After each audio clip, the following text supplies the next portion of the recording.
पिछले हफ्ते भारत ने कुछ बहुत ही बड़े और अहम कदम उठाए हैं।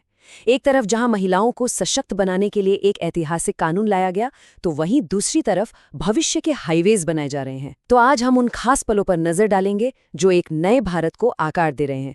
चलिए शुरू करते हैं।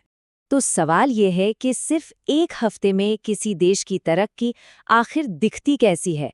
देखिए, हम यहाँ सिर्फ हेडलाइंस की बात नहीं करेंगे, बल्कि हम ये समझने की कोशिश करेंगे कि राजनीति, टेक्नोलॉजी और संस्कृति में जो भी बड़ी घटनाएं हो रही हैं, वो सब मिलकर एक बड़ी और ज्यादा दिलचस्प तस्वीर कैसे बनाती हैं। अपने इस सफर में हम 5 खास एरियाज पर फोकस करेंगे। सबसे पहले महिला अधिकार, फिर भारत के भविष्य के कॉरिडोर, उसके बाद इनोवेशन, फिर लोकतंत्र और अर्थव्यवस्था, और आखिर में हम अपनी विरासत के सम्मान की बात करेंगे। चलिए शुरुआत करते हैं महिला अधिकारों के लिए एक ऐतिहासिक पल से, नारी शक्ति वंदन अधिनियम। प्रधानमंत्री मोदी ने भी इस कानून के महत्व को बताते हुए कहा कि जो दशकों की देरी हुई है, अब उसका अंत होगा। तो ये सिर्फ एक कानून नहीं है, ये भारतीय राजनीति में एक नए दौर का वादा है। और ये सफर वाकई बहुत लंबा रहा है। दशकों की मांग के बाद आखिरकार 2023 में नए संसद भवन में ये बिल पास हुआ, और अब सबकी निगाहें 2026 पर टिकी हैं, जब ये वादा हकीकत बन सकता है। इसके लागू होने से राज्य विधानसभाओं और संसद में महिलाओं के लिए 1/3 सीटें रिजर्व हो जाएंगी। 14 लाख, जरा इस नंबर के बारे में सोचिए। ये वो संख्या है जितनी महिलाएं आज हमारे जमीनी स्तर पर, यानी पंचायती राज में, पहले से ही नेतृत्व कर रही हैं। ये अपने आप में एक बहुत बड़ा सबूत है कि महिलाएं शासन करने के लिए पूरी तरह से तैयार हैं, उन्हें बस एक बड़े अवसर की जरूरत है। तो ये जो अधिनियम है, ये इसी जमीनी सफलता को एक राष्ट्रीय मंच देने के बारे में है। ये सिर्फ सीटों का आरक्षण नहीं, बल्कि 2047 तक विकसित भारत के सपने को सच करने की दिशा में एक बहुत बड़ा कदम है, जहां देश के बड़े फैसलों में महिलाएं बराबर की भागीदार होंगी।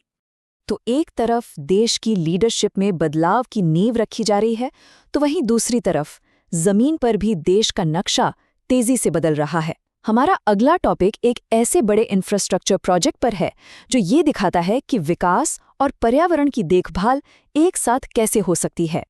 सोचकर देखिए, एक सफर जो पहले 6 घंटे लेता था, वो अब सिर्फ 2.5 घंटे में पूरा हो जाए। दिल्ली देहरादून इकोनॉमिक कॉरिडोर ठीक यही करने वाला है। और ये सिर्फ समय बचाने की बात नहीं है, ये तो व्यापार और तरक्की के लिए नए दरवाजे खोलने जैसा है। और इस प्रोजेक्ट का स्केल भी जबरदस्त है। हम बात कर रहे हैं 12,000 करोड़ रुपए से ज्यादा की लागत की, 213 किलोमीटर की लंबाई, 6 लेन की सड़क और 10 इंटरचेंज।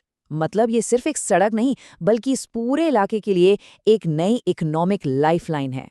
और यहीं पर यह प्रोजेक्ट वाकई बहुत खास हो जाता है। इसमें एशिया का सबसे बड़ा वाइल्ड लाइफ कॉरिडोर भी शामिल है। ये पक्का करने के लिए कि विकास हमारी कुदरती विरासत की कीमत पर न हो। ये स्मार्ट इंफ्रास्ट्रक्चर का एक बेहतरीन मॉडल है।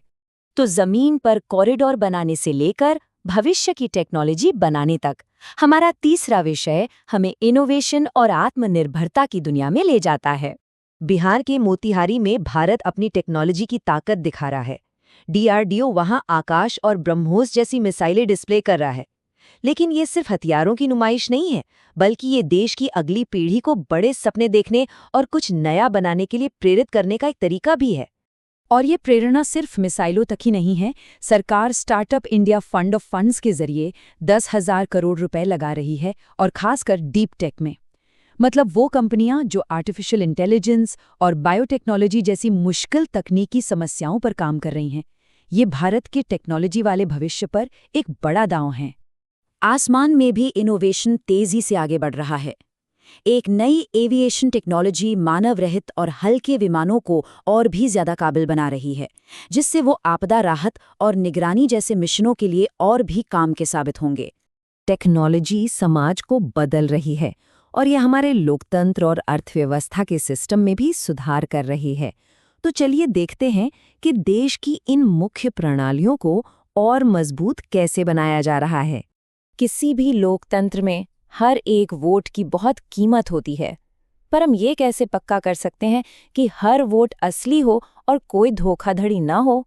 ये एक बहुत बड़ा सवाल है जिस पर भारत अब बहुत गंभीरता से विचार कर रहा है। और इसका एक जवाब जो सामने आया है वो है बायोमेट्रिक वेरिफिकेशन।